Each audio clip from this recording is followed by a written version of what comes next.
The Central Bank of Kenya has raised concern over the low uptake of mortgages in the country. Despite the constant need for housing, currently Kenya has about 17,000 mortgages and mortgage loans, which is a drop in the ocean compared to the population size and the size of the economy. Michael Karanja has the details. Over the years, Kenya has had a housing deficit of close to 150,000 units against an annual demand of 200,000. Despite the availability of mortgage financing from a number of institutions, its uptake in the country has remained at a paltry level. And while such financing has remained out of reach for most in the middle and low income levels, what has got the CBK startled is that despite having an estimated 17,000 mortgage accounts in the country, housing construction has continued, albeit at a slow pace. You know, I like passing through Luaka, and most of the time I always said proximity to Nairobi, blah blah blah. That's why every place there are flats coming up.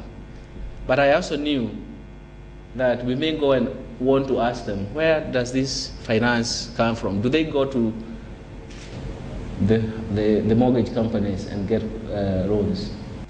This, the CBK believes, is due to structural inefficiencies facing most mortgage lenders in the country. Constraints such as lack of access to long-term funds, credit risks due to absence of historical data, and high incidental costs of borrowing have all contributed to low uptake of mortgages.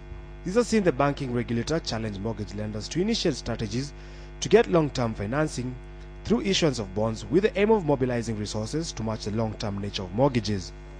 What do we need to do to construct a targeted intervention in this market to improve this market? Because what we need, as the chairman has said, is not, we have long-term finance.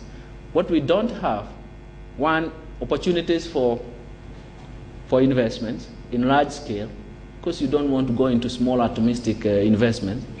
And second, we need a supply of long-term funds.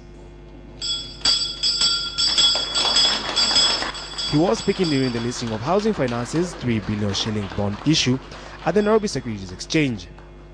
The funds will be used to grow its mortgage business and since the reintroduction of part-fixed mortgages, expected to cushion customers from interest rate fluctuations. Michael Karanja, KTN Business Today.